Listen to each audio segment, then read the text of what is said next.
Korma group, जो सोचता है वो करता है। आपके अपने सपनों का आशियाना। बिहार की राजनीति में शनिवार को एक नई तस्वीर देखने को मिली, जहां जनसुराज पार्टी ने पटना में अपना पहला स्थापना दिवस मनाया। बता दें कि महज एक साल पहले बनी इस पार्टी ने आज ये संदेश देने की कोशिश की है कि वो केवल एक आंदोलन नहीं बल्कि संगठित और गंभीर राजनीतिक ताकत है। देखिए, प्रशांत किशोर यानी पीके ने पिछले एक दशक में देश भर में चुनावी रणनीति बनाकर अपनी पहचान बनाई थी, लेकिन पहली बार वो बिहार में अब खुद को नेता और विचारक के रूप में सामने रख रहे हैं। मंच से उन्होंने साफ कहा कि हमारी यात्रा शानदार रही हो या ना रही हो, ईमानदार जरूर रही हो। यानी वो यहाँ पर अपने आप को एक ईमानदार नेता के रूप में दिखाने की कोशिश कर रहे हैं। अब ये बयान छोटा भले लगे, लेकिन इसके सियासी मायने गहरे हैं। देखिए, बिहार की राजनीति लंबे समय से भ्रष्टाचार, जातिवाद और अवसरवाद के आरोपों से घिरी रहती है। ऐसे में ईमानदारी को राजनीतिक एजेंडा बनाना एक सीधी चुनौती है मौजूदा पार्टियों को। स्थापना दिवस पर नेताओं ने महात्मा गांधी, लाल बहादुर शास्त्री, अंबेडकर, जेपी, लोहिया और कर्पूरी ठाकर का जिक्र किया। ये महज औपचारिक श्रद्धांजलि नहीं थी। जनसुराज पार्टी इन प्रतीकों के सहारे खुद को नैतिक, राजनीतिक और जनता की राजनीति के रूप में स्थापित करना चाहती है। ये साफ है कि पार्टी खुद को जातीय समीकरण से ऊपर दिखाना चाहती है, लेकिन सवाल अब ये है कि क्या बिहार जैसे राज्य में जातीय राजनीति से पूरी तरह बचा जा सकता है। मंच से महिला नेता विनीता विजय ने कहा कि विधानसभाओं में महिलाओं की भागीदारी बेहद कम है। वहीं अल्पसंख्यकों की ओर ओबैदुर रहमान ने साफ किया कि हम सत्ता हथियाने नहीं बल्कि सत्ता में उचित भागीदारी चाहते हैं। अब ये संदेश सीधा है। जनसुराज पार्टी अपने जगह उन वर्गों के बीच तलाश रही है जिन्हें मुख्य धारा की पार्टियों ने न केवल प्रतीकात्मक तरीके से इस्तेमाल किया, यानी पार्टी आने वाले चुनावों में महिला और अल्पसंख्यक को अपने सबसे मजबूत स्तंभ बनाने की कोशिश करेगी। ये कार्यक्रम बता दें कि 2 अक्टूबर को ही होना था, लेकिन दशहरा की वजह से 4 अक्टूबर को रखा गया। अब दिलचस्प बात यहाँ पर यह रही कि मंच से नेताओं ने दशहरे को भी जोड़ते हुए कहा कि ये रावण के विनाश का दिन था और ये संकेत है कि असत्य कितना भी बड़ा क्यों ना हो, जीत हमारी होगी। ये बयान प्रतीकात्मक राजनीति का हिस्सा है, यानी पार्टी खुद को सत्य बनाम असत्य की लड़ाई के रूप में दिखाना चाहती है। अब यही सही है कि बिहार की राजनीति में इस समय 3 ध्रुवों में बंटी हुई है। बिहार की राजनीति में नया विकल्प लोग ढूंढ रहे हैं। पहला देखिए कि नीतीश कुमार, दूसरा आरजेडी और तीसरा बीजेपी। इन्हीं हालात में जनसुराज चौथा विकल्प बनने की कोशिश कर रही है, लेकिन विकल्प बनने और सत्ता तक पहुंचने में बहुत फर्क होता है। असली सवाल अब यह है कि क्या पीके सिर्फ नैतिक राजनीति के नाम पर वोट ले पाएंगे।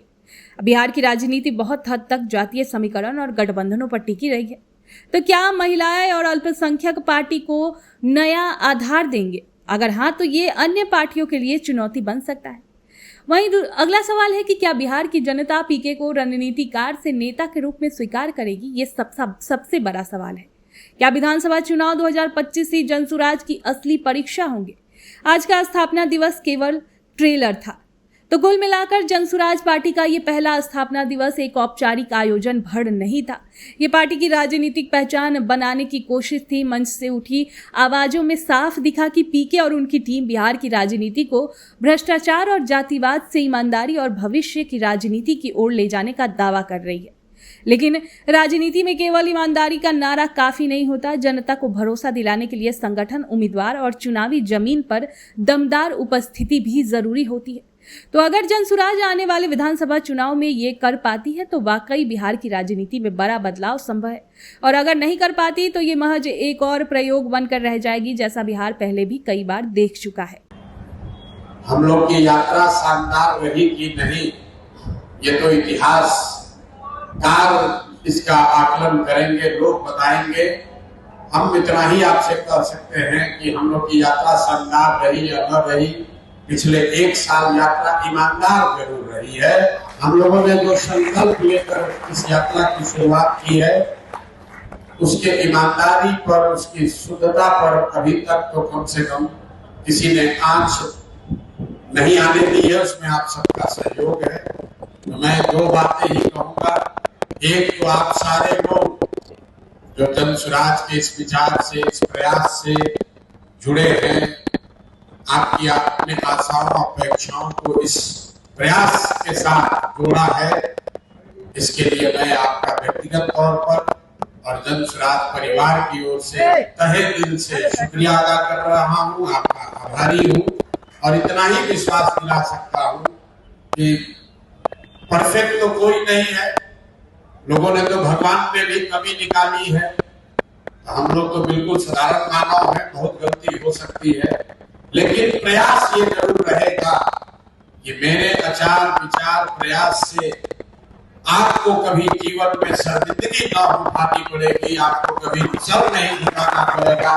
कोई ये नहीं कह सकता है कि आपने ऐसे प्रयास के साथ कंधा लगाया, ऐसे व्यक्ति की बातों में आ गए जिसके आचार विचार प्रयास व्यवहार में कोई कमी हो।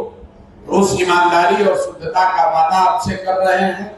कोशिश ये रहेगी कि जो कुछ भी भगवान ने शक्ति बुद्धि दिया है वो इस प्रयास के बेहतरी के लिए, इस प्रयास के जरिए समाज के बेहतरी के लिए लगाया जाए।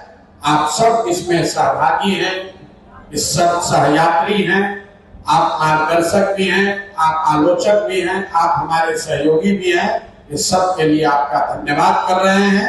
इस सम्मान के लिए, इस विश्वास के लिए आपका आजीवन ऋणी रहूंगा। बहुत बहुत धन्यवाद।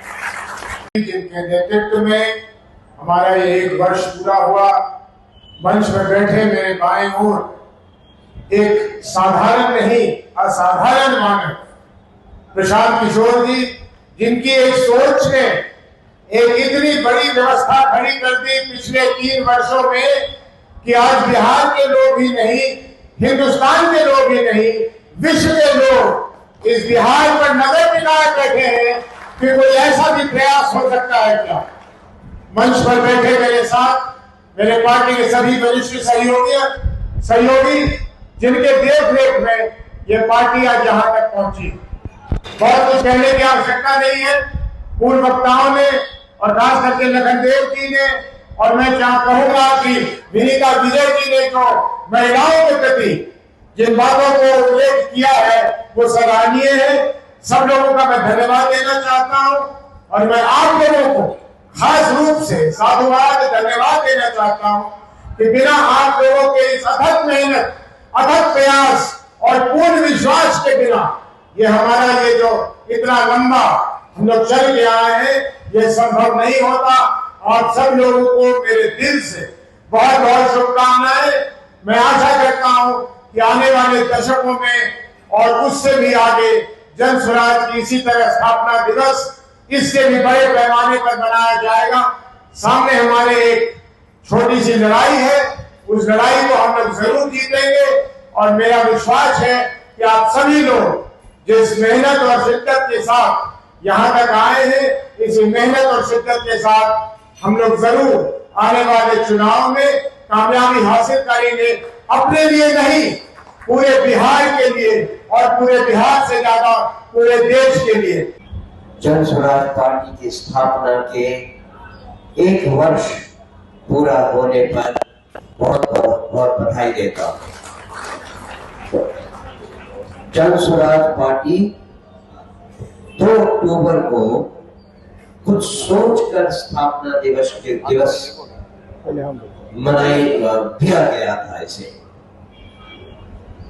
ये तो सौभाग्य था और ये अनोखा सौभाग्य था, जैसा कि मिश्रा जी ने कहा कि इस बार 2 अक्टूबर उस दिन हुआ जिस दिन हम ट्रेडिशनली असत्य पर सत्य की विजय को मनाते हैं।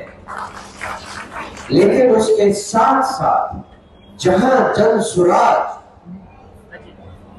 के लिए सिग्निफिकेंट है ये डे, हर स्वतंत्रता दिवस, हर स्थापना दिवस के दिन अगर हम केवल इतना याद रख सके कि 2 अक्टूबर को इन 2 महानुभावों की जिंदगी से ये याद रखिए।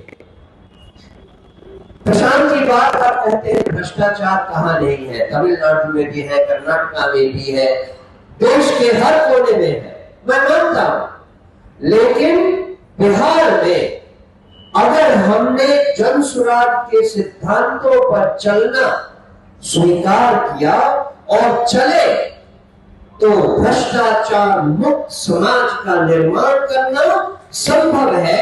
वो हम करके दिखाएं बिहार में, तभी जन सुराज के आने का मतलब है। आपके सपनों को हमने सजाया है, ई होम्स पैनोरमा को हमने बनाया है। ई होम्स मेरा एक सपना था जिसपे मैं पिछले 4 साल से काम कर रहा था। हमने जो बनाया है वो सबने है माना। ई होम्स पैनोरमा में हो आपका भी आशियाना।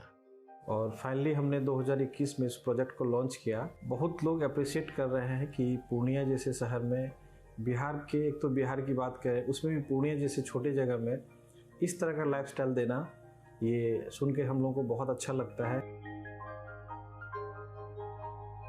ई होम्स में हमने कुछ और भी किया है, जैसे हम जिस जगह में रह रहे हैं हमारे फैमिली सिक्योर हो, उनको सिक्योरिटी का ध्यान में रखा है। आपकी सुविधा और सुरक्षा आपके लिए खास है, ये आपका विश्वास है। इसमें आर्टिफिशियल इंटेलिजेंस का 7 लेयर सिक्योरिटी का हमने इस्तेमाल किया है। लस ग्रीन कैंपस को बनाया है। यदि हमारा बाउंड्री वाल है तो वो वर्टिकल गार्डन है। ये जितनी भी फैसिलिटी होता है एक इंटरनेशनल टाउनशिप में ई होम्स है, ये हम लोग विश्वास नहीं कर पा रहे हैं। जो भी हमारे मित्र दोस्त या जो भी हमारे बाहर के बाहर आते हैं तो हम लोगों को बहुत अच्छा सुनने को मिलता है और बहुत अच्छा क्रेडिट मिल रहा है। वो सारा हमने सिर्फ एक बिल्डिंग नहीं बनाया, हमें एक बहुत अच्छा लाइफस्टाइल दिया ई होम्स में, और मेरा एक सपना था जिसको मैं आज फुलफिल होते हुए देख रहा हूँ। ये आपका आवास है। ई होम्स पैनोरमा में अब आपका निवास है। E homes Panorama, luxurious lifestyle redefined. Panorama group, जो सोचता है वो करता है। अगर ये वीडियो पसंद आई और वह बिहार के राजनीति और बिहारियत से सरोकार रखेनी तो सब्सक्राइब बटन दबा के चैनल के सब्सक्राइब कर ली। ओजे एगो घंटी बा, ओकरा बटन दबा देला से कुल सटीक और मारक खबर रुआ मुफ्त में मिल जाई। अगर रुआ पत्रकारिता के हमनी के नया प्रयोग में सहयोग कर चाहतानी तो ज्वाइन बटन दबा दी। पेटीएम नंबर नोट कर ली 9386 816 700।